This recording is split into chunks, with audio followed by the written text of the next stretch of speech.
होतं त्या निवासस्थानाहून पवनहंस स्मशानभूमी इथे आली। इथे ऑलरेडी आपण जर बघितलं तर सुरक्षा ही पोलिसांची वाढवण्यात आलेली आहे आणि त्यामुळे अधिकृतरित्या जरी कुटुंबियांकडून माहिती मिळाली नसली तरी जी माहिती आता देण्यात येते त्यामध्ये सकाळी साधारणपणे आपण जर बघितलं तर 11:30-12च्या दरम्यान ॲम्ब्युलन्स ही त्यांच्या जुहू-स्थित निवासस्थानी गेली आणि त्यानंतर ॲम्ब्युलन्सद्वारे काही जवळचे कुटुंबीय हे ॲम्ब्युलन्स सोबत आपल्याला पाहायला मिळाले आणि त्यानंतर थेट ॲम्ब्युलन्स ही आतमध्ये जिथे आपण बघतो ही पवनहंस स्मशानभूमी तिथे अंत्यसंस्कारासाठी धर्मेंद्र यांचं आपण जर बघितलं तर शव जे आहे ते आणण्यात आलेलं आहे आणि आता या सगळ्यामध्ये आपण बघतोय अंत्यसंस्कार केले जातील आणि खरं तर आपण बघितलं तर ही सगळी जी बातमी आहे ती अजूनही परिवाराकडनं सांगण्यात आलेली नाही आणि त्यामुळे जसं जसं लोकांना कळतंय काही धर्मेंद्रच्या चाहत्यांना कळतंय किंवा मग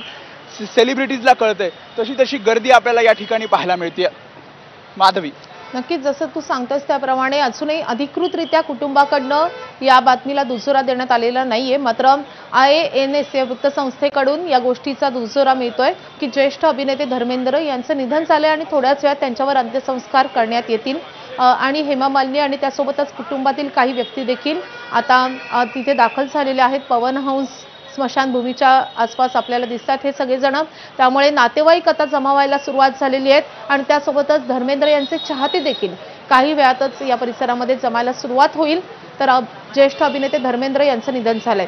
आणखी एक गोष्ट सांगितली पाहिजे, खरं तर धर्मेंद्र यांचा कार्यकाळ खूप मोठा राहिलाय आणि योगायोग म्हणजे त्यांचा अखेरचा चित्रपट 21 हा उद्याच रिलीज होतोय आणि त्याआधीच आज त्यांची प्राणज्योत मावळलेली आहे। तर धर्मेंद्र यांचं निधन झालेलं आहे।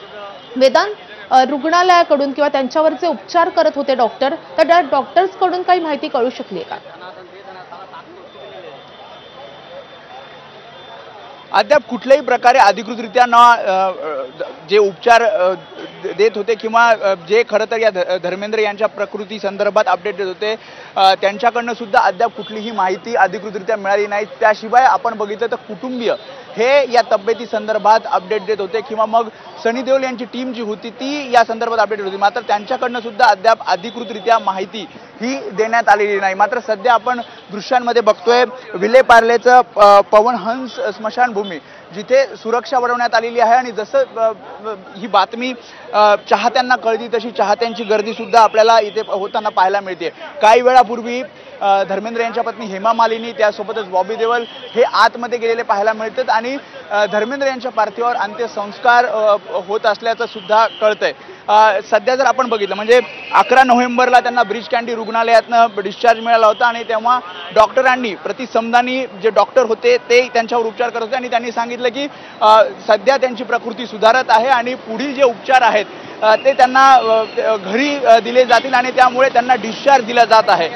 त्यामुळे मागील काही दिवसांपासून धर्मेंद्र यांच्यावर घरीच उपचार सुरू होते, मात्र प्रकृती त्यांची अत्यवस्थ होती आणि आज साधारणपणे 1-1.5 तासापूर्वी ॲम्ब्युलन्स त्यांच्या जुहू-स्थित निवासस्थानी गेली आणि त्यानंतर त्या ठिकाणाहून त्यांचं पार्थिव हे याच जे आपण बघतोय पवनहंस स्मशानभूमी या ठिकाणी आणण्यात आलेलं आहे आणि अंत्यसंस्कार जे आहेत ते केले जात असल्याचं कळतंय। मात्र अजूनही म्हणजे परिवारातील कोणी सदस्य किंवा बॉबी देओल असतील किंवा हेमा मालिनी असेल किंवा ईशा देओल असतील त्यांच्याकडनं कुठल्याही प्रकारची माहिती देण्यात आलेली नाही। त्याशिवाय सनी देओलची टीम ही वेळोवेळी या सगळ्या धर्मेंद्र यांच्या प्रकृती संदर्भात अपडेट होती त्यांच्याकडनं पण माहिती मिळाली नाहीये।